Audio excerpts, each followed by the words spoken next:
the sky, because Xbox has got some new clouds coming in.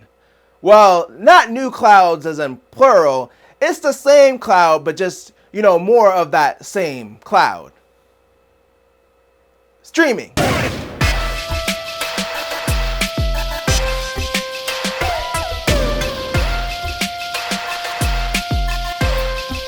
It's Sunday, so let's get sensational. I'm Mike, and I'm back to talk about the gaming news. And Xbox Cloud Gaming is back in the news again, as Xbox seems to be expanding its offering for the first time in a long time. So previously, if you wanted to experience Xbox's cloud streaming, you had to subscribe to Game Pass Ultimate, which, it's kind of expensive. And on top of that, they raised prices of Game Pass last September.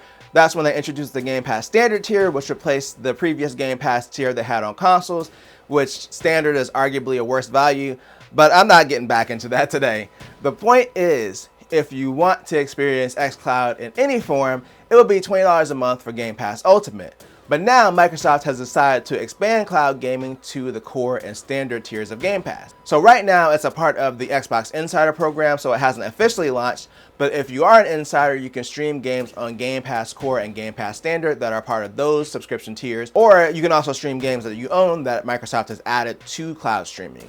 There's no word on when this feature will officially roll out outside of the Insider program, but at least it's adding some value to the cheaper tiers of Game Pass. Now, personally, I haven't used Xbox streaming in a few years, but I remember it being okay overall. I would say it's fine to play games that don't require quick reaction times. But again, it's been a while since I've tried it, so if you tried Game Pass streaming more recently, let me know how your experience has been down in the comments. But of course, we can't talk about Microsoft without mentioning the mass layoffs they did in early July, which not only affected their game studios, but other studios that were working on projects for them, and it looks like that now includes Crystal Dynamics. So when Microsoft announced their mass layoffs in July, they also canceled several games, including the Perfect Dark reboot.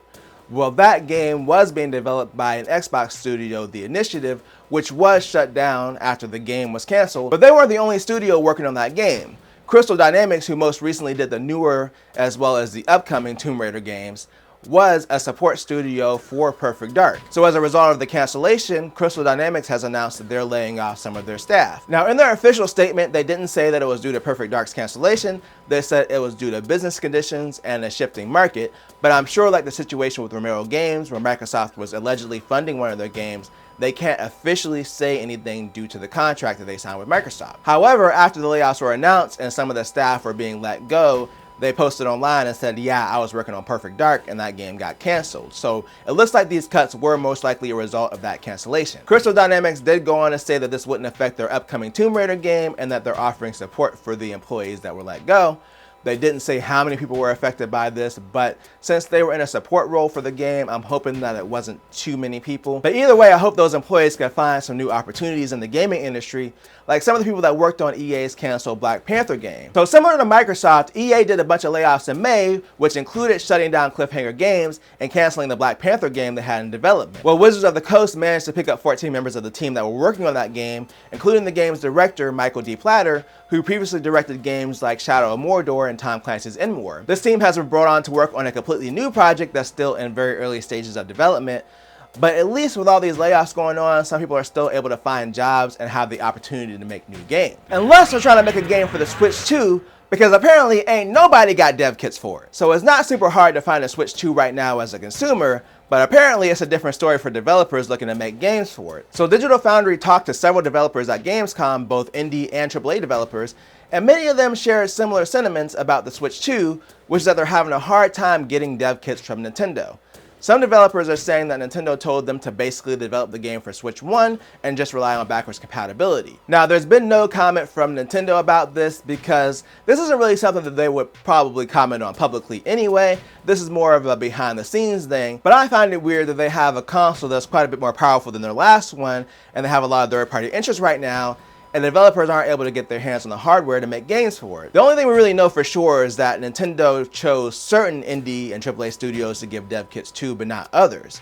I'm sure this will be sorted out over time, but yeah, their launch lineup was a little thin, so you would think they would want people making games for their system as soon as possible. The only thing I can think is that they want devs to still put out games for Switch 1 so that could continue to get support for a little bit longer. But even that doesn't make sense because obviously if the game can run on Switch 1, it still has a way bigger install base than the Switch 2, so I think devs would just do that anyway for the sake of selling their games. Either way, hopefully this all gets resolved and those studios get dev kits and we get some more games on the Switch 2. Especially with the handheld space heating up, I mean, Nintendo's going to need the games. We got Xbox releasing a handheld in October, and Sony potentially releasing a handheld in a couple of years. In fact, that's what we're talking about today in our final story. So last time we talked about Sony's rumored handheld, Moore's Law is Dead claimed that they had the specs from some AMD documentation. This time, they claim to have a little bit more information about the handheld from some more AMD documentation. So Moore's Law is claiming that the handheld will have a dock similar to a Nintendo Switch, and that in docked mode, it can actually surpass the performance of a base PS5. Now, based on the previous specs that leaked, it sounds like it'd be way less powerful than a PS5, which I was like, that's fine, because if it's running at 1080p on a handheld and using upscaling, I could see it playing PS4 and PS5 games just fine.